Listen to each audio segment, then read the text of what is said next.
I was listening to Jonathon Gannon today.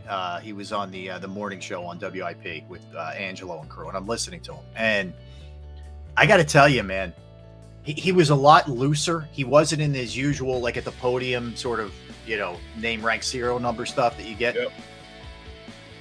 I can see why he's getting interviews. Like I'm telling you, man, he was unbelievable. Like this dude's impressive. He is smart, and Barrett, I think they're going to be really good defensively, man.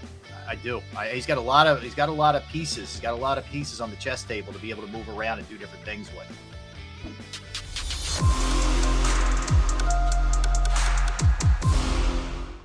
All right, let me jump back to camp observation. If you're just tuning in, Barrett was at camp today, and they went I think it was the longest session they've had was today. They pushed it up a little bit. It's really hot in the Philadelphia area, so they moved it up an hour. So they went basically, Barrett, 9 to almost 11 or around that range. Yep, so, right around 11. Yep. So again, it was a day where it seemed like the defense got the better of the offense in general. And you said, Hurts had a couple moments, but it was you said the offensive line in pass protection had a tough time, but was opening up holes for the running game. And who along the defensive line stood out? Did any of the interior guys, anybody on the edges, like who stood out defensive line wise? All the starters. Okay. All of them. They all look good, man. Hargrave, Fletch was having a great time. BG was having a great time. One-on-ones, those guys were wreaking havoc. You could tell they're starting to get used to playing next to each other. I saw not a team period, but when they did one-on-ones, after they finished one-on-ones, they started doing 2-on-2, 2-on-3. Okay. Center, guard, tackle against an end and an outside linebacker, an end and a tackle, just trying to mix up the look.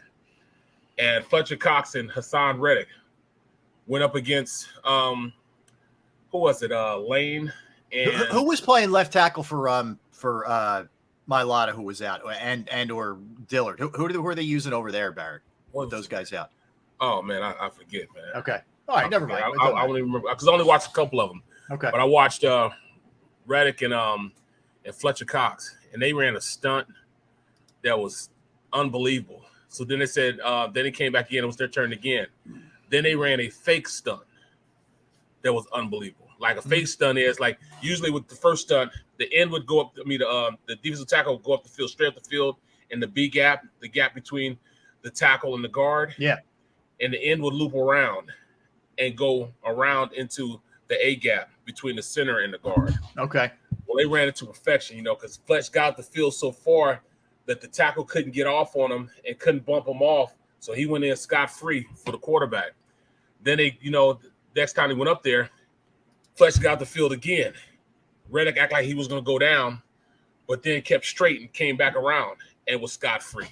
So, they're getting used to playing with each other, and they're getting better and better, man. Better and better. I was listening to Jonathon Gannon today. He was on the morning show on WIP with Angelo and crew, and I'm listening to him. And I got to tell you, man, he was a lot looser. He wasn't in his usual, like at the podium, sort of, name, rank, serial number stuff that you get. Yep.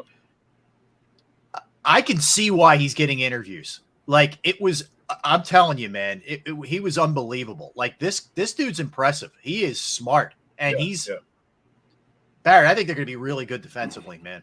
I do. He's got a lot of pieces. He's got a lot of pieces on the chess table to be able to move around and do different things with. It's just the only thing that makes me nervous with him is, can he call these multiple fronts and everybody stay on the same page in these multiple fronts? Right.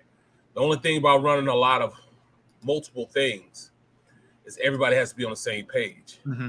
Like there's usually two frameworks of mind when you have these type of situations.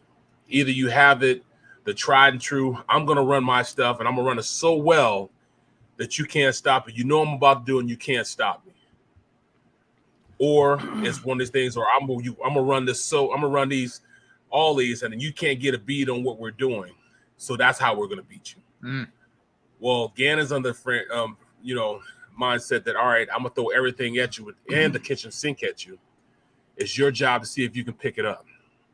So your concern is just too many moving parts once we get there till it gets real? A lot of moving parts and people knowing what to do in those moving parts. See, if you're running a 30 front, when you have a nose guard and 2 ends out on the tackles, and then you might have outside linebackers out past them.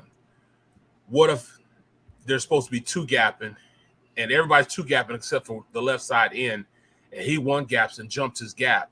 That means there's a whole gap that's not taken care of, and then also it's a straight line to the linebackers. In those type of defense, they're 2 gapping. 2 gapping mean they're hitting that their tackles. Mm-hmm. They're hitting them, pressing them back, and looking up and reading the play. Okay. That's keeping the offensive line from getting up on the linebackers. Now the linebackers can go out there and make plays because there's nobody on them because the guy's 2 gapping, and you can't, as an offensive lineman, leave a guy unblocked. Yeah, I hear you. And Chris chiming in on the Gannon thing, Sean McVay syndrome, young, good looking, hits the gym. Everyone wants. You got to prove his. I hear you, Chris. That's fair. Look, and I know whatever he says is lip service. He's got to prove it on the air. I get it. Or on the field. I get that. I totally get that where you're coming from. But I was just the overall command of things, the understanding. He was a lot looser. He didn't have his guard up, which I thought made him more likable for me because Barrett, I get your concerns. I do. But I think he's going to prove to be a good coordinator for this team. I do. I believe it. I do believe it. All right, let's do this, guys. Let's step aside. Oh, man. My brother said he would be happy to come on to talk about his love for the Vikings. Oh, God. Okay. So let's do this, folks. Let's get to. I don't know if he'll do it today or tomorrow. He's out. No, he's out bike ride. He's in Minneapolis right now, bike riding with his wife. I said, you know what? I hope you get lost and can't find your home. All right. Well, let's get to 200 likes today. If we do, we'll bring on Marvin Gunn, the real gun in the family, as he says. What? I don't know. I totally made that up. You said it. I don't know. Somebody said it. I don't know where I heard that. But anyway, he will maybe join us tomorrow, and we'll have Gunner do a skull chant. Here's what we're gonna do, Xander.